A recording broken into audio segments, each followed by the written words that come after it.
त्रिपुरा की बात करो तो एक समय में त्रिपुरा अभावग्रस्त था, एक समय में त्रिपुरा अभाव से हर चीज से वंचित था। आज हम कह सकते हैं कि त्रिपुरा समृद्ध त्रिपुरा की ओर आगे बढ़ चला है और उसको बढ़ाने का काम चल रहा है। एक त्रिपुरा, श्रेष्ठ त्रिपुरा, उन्नत त्रिपुरा, सुशासित त्रिपुरा, ये लक्ष्य लेकर के हम चले और डबल इंजन की सरकार में यह काम बहुत अच्छे से हो रहा है। आज इस जन विश्वास यात्रा में आप बिहार समारोह में आए, 5 तारीख को भारत के गृह मंत्री ने इसकी शुरुआत की थी और मुझे खुशी है कि 200 से ज्यादा जनसभाएं हुई है। 8 जिलों में 60 विधानसभाओं से होती हुई, 100 पद यात्राएं करती हुई, 50 रोड शो करती हुई आज ये बड़ा समागम हमारे सामने दिखता है और जनता का विश्वास लेकर के आया।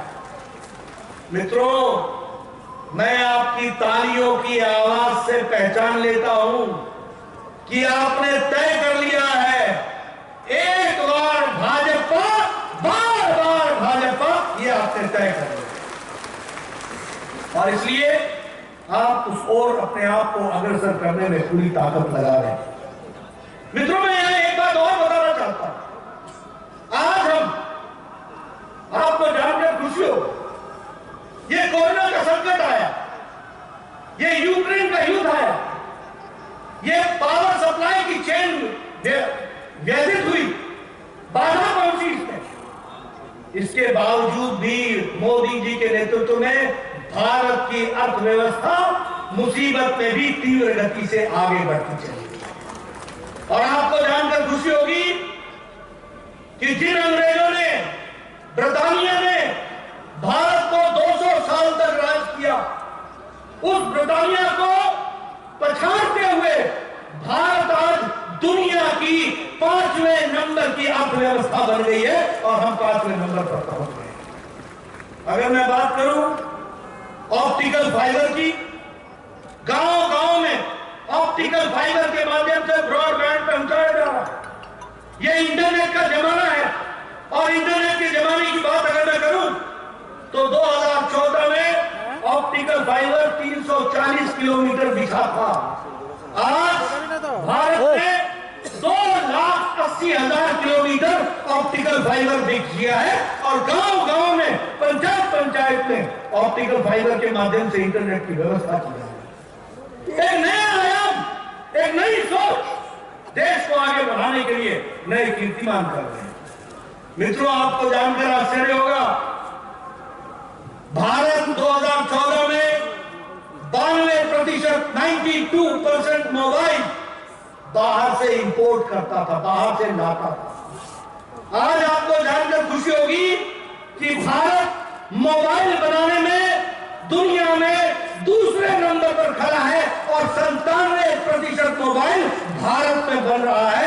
यह है मोदी जी का बदलता भारत, जिसको हमको समझना हो कि प्रधानमंत्री नरेंद्र मोदी जी के नेतृत्व में देश स्वावलंबन की ओर बढ़ रहा है, आत्मनिर्भर की ओर बढ़ रहा है और युवा उसमें अपना पूरा योगदान कर रहा है। मित्रों, मैं सिर्फ कहने के लिए नहीं कह रहा, भारत सरकार में मुझे रहने का मौका मिला है। पूरे 5 साल मैं भारत सरकार में रहा हूं। एक जमाना था जब एक all India institute of medical sciences होता था दिल्ली में। अटल जी ने 6 medical all India institute of medical sciences खोले और आज मैं गौरव के साथ कह सकता हूं कि भारत में 23 all India institute of medical sciences खड़े हो रहे हैं। 23। अगर मैं बात करूं तो एक जमाने में 387 मेडिकल कॉलेज होते थे और आज मुझे खुशी है कि पिछले 7 सालों में यह संख्या 700 से अधिक मेडिकल कॉलेज की हो गई है। यह भी हमको ध्यान रखना चाहिए। अगर मैं बात करूं तो जहां हमारे मेडिकल की सीट्स 30,000 हुआ करती थी, आज हमारी मेडिकल की सीट्स 80,000 क्रॉस कर रही है। हर साल 80,000 से ज्यादा बच्चे बनते हैं। अगर मैं बात करूं आईआईटी की तो 16 आईआईटी होती थी 23 इंडियन इंस्टीट्यूट ऑफ टेक्नोलॉजी है। इसमें विकास की एक नई कहानी लिखी जा रही है। अगर मैं IIM की बात करूं तो आज 20 इंडियन इंस्टीट्यूट ऑफ मैनेजमेंट खड़े हुए हैं। और अगर मैं विश्वविद्यालयों की बात करूं, क्योंकि ये युवा दिवस है, तो 723 विश्वविद्यालय से बढ़कर अब 1050 विश्वविद्यालय बनकर के तैयार हुए हैं जो काम कर रहे हैं। मित्रों, आज मैं नारा सुन रहा था, मोदी है तो मुमकिन है। ये नारा बहुत सही है। मोदी है तो मुमकिन है, और मोदी है तो बदलता भारत है, आगे बढ़ता हुआ छलांग लगाता हुआ। और फिर मैं कहने के लिए नहीं कह रहा, नई शिक्षा नीति दी। कभी किसी ने सोचा था कि बंगाली में उत्तर देकर के कोई डॉक्टर बनेगा? कभी किसी ने सोचा था कि असमिया भाषा में वो मेडिकल में डॉक्टर की परीक्षा देगा? कभी किसी ने सोचा था कि हम लोकल भाषा में अपनी पढ़ाई कर सकेंगे? लेकिन मोदी जी ने भारत को इंडिया से निकालकर भारत पहुंचा दिया है, भारत के तरफ आगे बढ़ाया है। शुभ दिन है जब एक संकल्प के माध्यम से त्रिपुरा की जनता का जन विश्वास लेकर हम यहां इतनी बड़ी संख्या में एकत्र आए हैं। स्वामी विवेकानंद कहते थे, किसी भी देश को अपना लक्ष्य रखना चाहिए और अपने लक्ष्य को हासिल करने के लिए अपना योगदान करना चाहिए और उसको अंतिम समय तक निर्णायक मोड़ तक पहुंचाने का सामर्थ्य रखना चाहिए।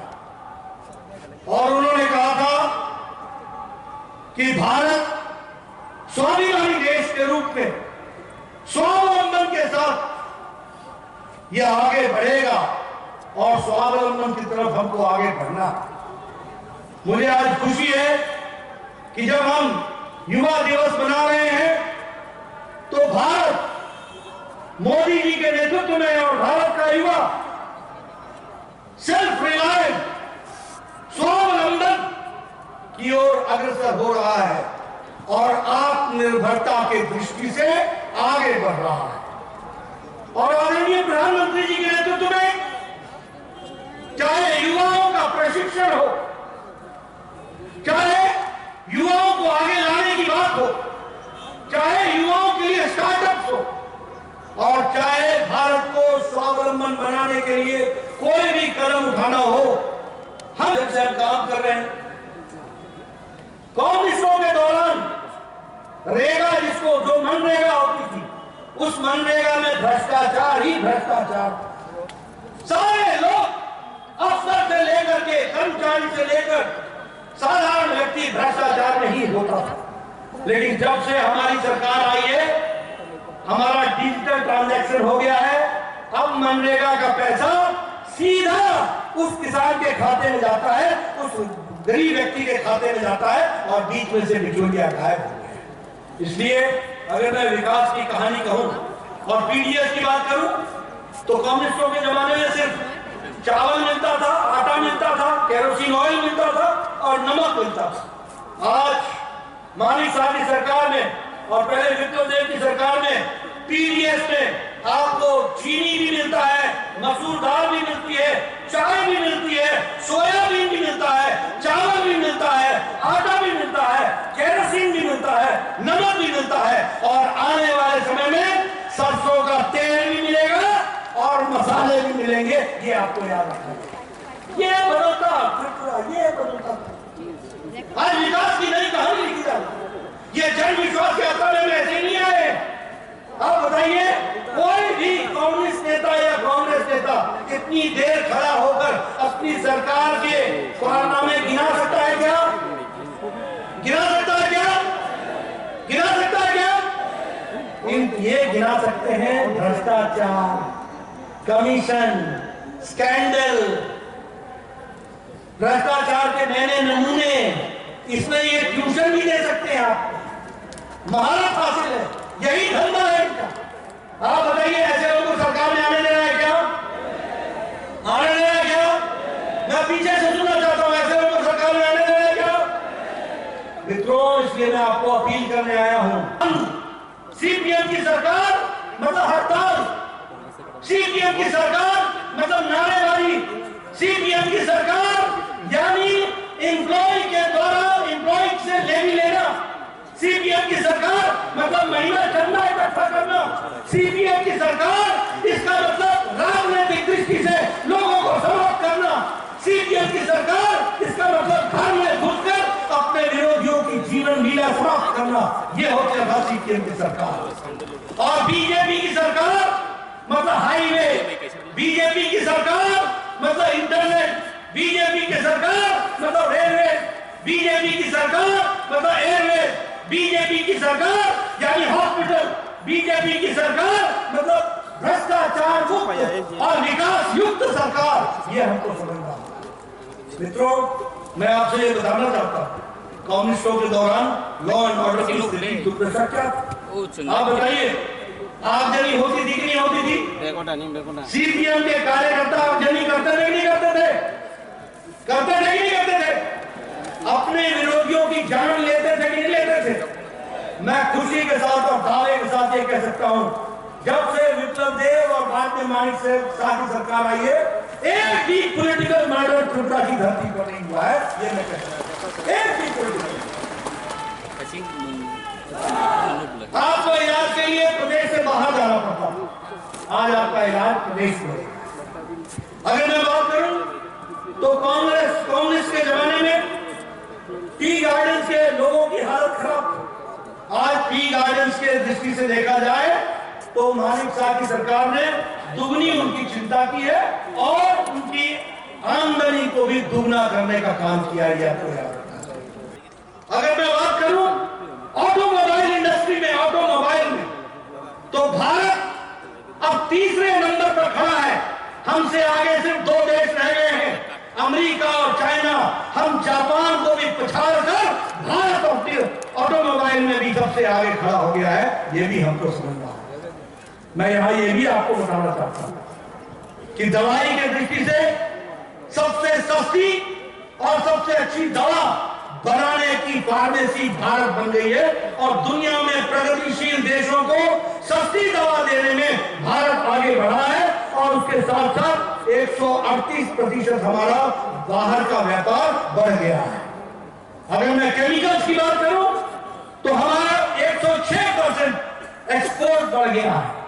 और अगर मैं डिफेंस की बात करूं, ये इसलिए मैं डिफेंस की बात करता हूं कि कांग्रेस के रजीम में, यूपीए की सरकार में पनडुब्बी में भी भ्रष्टाचार, हेलीकॉप्टर में भी भ्रष्टाचार, हवाई जहाज में भी भ्रष्टाचार, बुलेट प्रूफ जैकेट में भी भ्रष्टाचार। लेकिन आज भारत दुनिया में डिफेंस के एक्सपोर्ट में 364% आगे बढ़ गया है। अब हम देने वाले भारत हो गए, ये भी हमको समझना चाहिए। मित्रों, मैं पूर्व में स्वास्थ्य मंत्री रहा हूं, इसलिए आपसे मैं कोविड की चर्चा जरूर करूंगा। आपके सामने टेलीविजन पर आजकल चाइना की तस्वीरें आ रही और मैं यहां भी देख रहा हूं, आप सब लोग बैठे हैं, बड़े नजदीक नजदीक बैठे, किसी ने भी मास्क नहीं लगाया है, किसी ने भी मास्क नहीं लगाया है। ये भारत की तस्वीर ये संभव हुई है तो मोदी जी ने 220 करोड़ टीकाकरण, डबल डोज, साथ में बूस्टर लगाकर सुरक्षा कवच मुफ्त में पहनाया है, ये भी हमको ध्यान रखना है। आज अमेरिका में टीकाकरण पूरा नहीं हुआ है, आज यूरोप में टीकाकरण पूरा नहीं हुआ है। हमसे समृद्ध देश होने के बावजूद भी कोरोना का संकट उनके ऊपर गहराया रहता है, लेकिन भारत आज 220 करोड़ टीकाकरण करके और वह बूस्टर डोज लगा करके वो सक्षम तरीके से खड़ा, ये फर्क है। और आपको जानकर खुशी होगी, मैं आपसे बताना चाहता हूं, इस देश में ट्यूबरक्लोसिस की दवा को नेशनल प्रोग्राम बनने में 25 साल लगे। इस देश में टेटनस की दवा को राष्ट्रीय प्रोग्राम बनने में 28 साल लगे।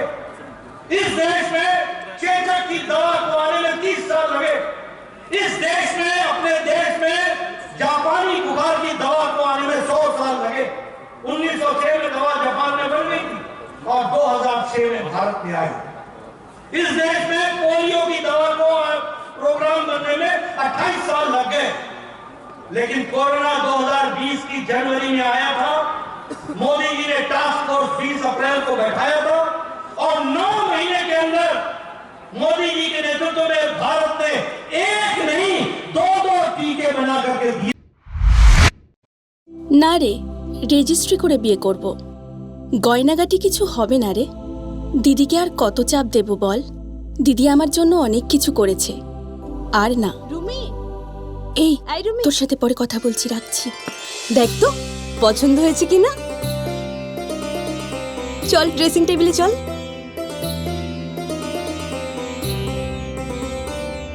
দিদি তুই পছন্দ হয়েছে?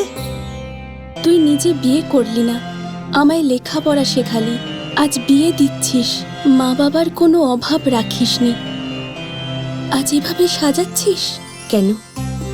কোনো দিদি কি পারে না তার আদরের বোনের মা বাবা হতে? তোকে কি সুন্দর লাগছে। রাধাকৃষ্ণ জুয়েলারিতে চলছে বিবাহ মঙ্গল উৎসব। বিয়ের গয়নার প্যাকেজ মাত্র 1 লক্ষ টাকা থেকে শুরু। প্রতি বিয়ের গয়নার প্যাকেজের মজুরিতে থাকছে 15% ডিসকাউন্ট এবং ফ্রি ইন্স্যুরেন্স। তাছাড়াও জ্যোতিষ বিষয়ক পরামর্শ দেওয়ার জন্য আমাদের শোরুমে থাকছেন হস্তরেখাবিদ প্রান্তোষ ভট্টাচার্য, জ্যোতিষশাস্ত্রী, কলকাতা। অ্যাপয়েন্টমেন্টের জন্য অগ্রিম নাম নথিভুক্ত করুন রাধাকৃষ্ণ জুয়েলারি, উষা বাজার, আগরতলা, ধর্মনগর এবং